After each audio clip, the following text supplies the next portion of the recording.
Is Monday almost afternoon, and I wanted to talk today about loneliness and China, which maybe sounds like a strange combination. I haven't covered China very much lately because there's just been so many other things to cover. But I'm talking about loneliness because this is an important part of what we're seeing unfolding in the emerging technology space. I want to rewind to 2023 when then Surgeon General Vivek Murthy declared loneliness as an epidemic. The advisory described loneliness as this quote, a subjective, distressing experience that results from perceived isolation or inadequate meaningful connections, where inadequate refers to the discrepancy or unmet need between an individual's preferred and actual experience. And there are a lot of people who are lonely right now who maybe don't have a companionship at home or maybe have difficult marriages or have had family members pass away. And they're trying to find comfort. They're trying to find a way to seek advice, have people to interact with, pass the time. And this is the part that is concerning. This was something that the senior director for the Special Competitive Studies Project, Chip Usher, a former senior CIA officer, flagged in a message that I stumbled on. And I do want to flag that I have done some work with SCSP. They are an organization that looks at AI in the national security space, and I've moderated some fireside chats for them.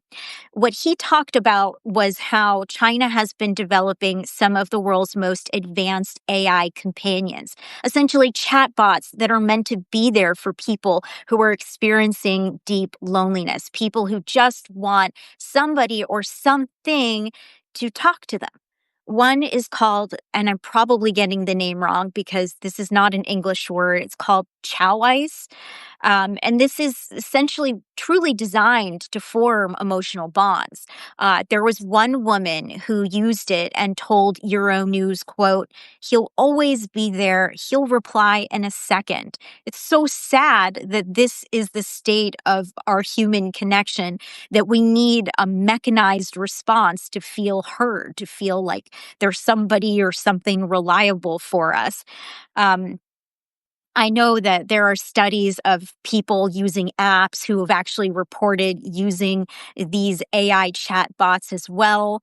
And the thing about this one, Chow Ice, is that it is through WeChat, which is essentially a messaging system. And in my own previous reporting, I know that China's intelligence services can actually monitor that app to go after targets, and that has happened before. So this is an offshoot. This is a chat bot that is able to have conversations that are positive, supportive, comforting with people who need it. There's another one that Chip described called Talkie. This is another Chinese app. This, according to Chip, comes from a state-backed Chinese company.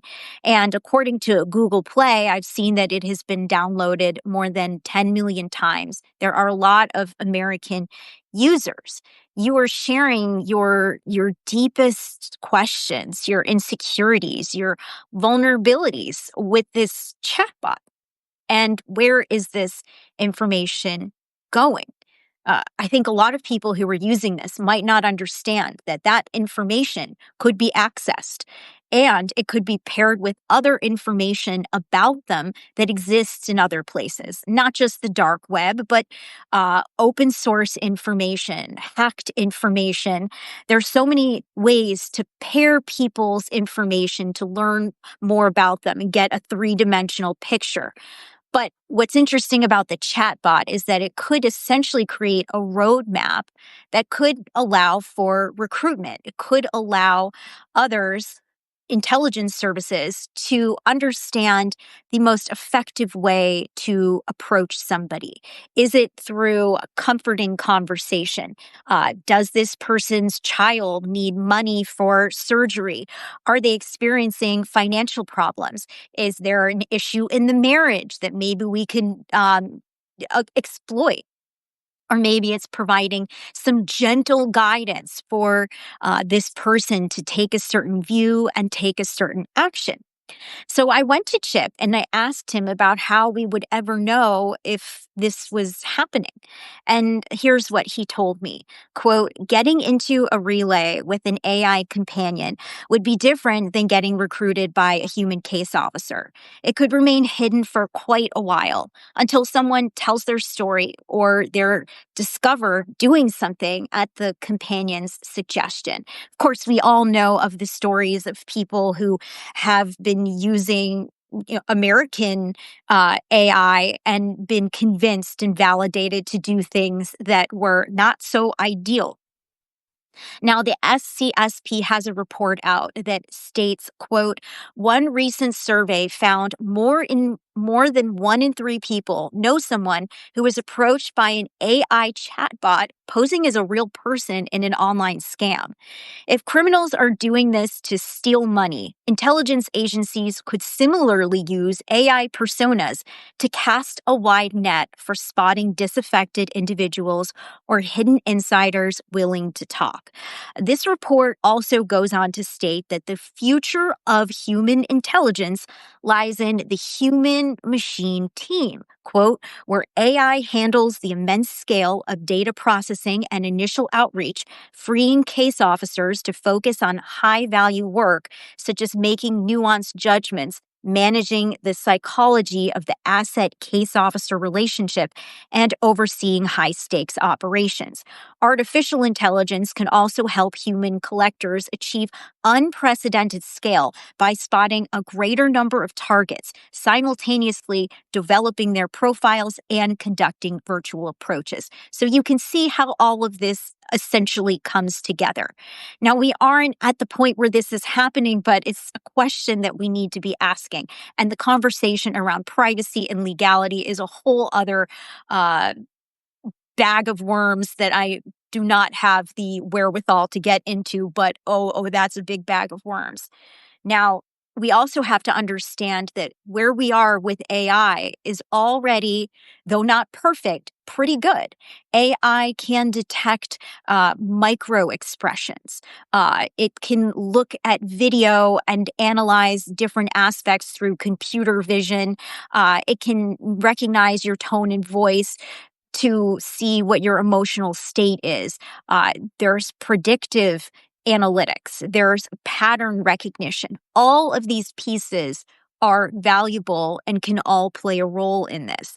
It's also important to know that the Chinese have been leaning hard into AI. Uh, they have made a practice of approaching people on LinkedIn. Some of that is got to be AI generated because of the scale with which they're going after Americans. They also have used AI cloned voices to make phone calls and fool people. This is known as voice phishing or vishing. And why are they particularly aggressive about all of this? They suck at disinformation. The Chinese do not understand American culture as well as the Russians do. And this is a new opportunity for them. This is something that several disinformation experts have told me who have worked in the intelligence community. This also goes back to something that the former director of the Foreign Malign Influence Center, Jessica Brandt, told me a few weeks ago. We were talking about the way disinformation and foreign influence in foreign intelligence services have evolved at a time when the United States has shut down all of these counter disinformation, debunking, exposing operations to show and stop China, Russia, Iran, and other countries from pervasive influence operations in the United States. And what Jessica told me is that what she's most concerned about is personalized AI generated generated influence, disinformation that targets Americans through their cell phones. This was just a few weeks ago that she told me this.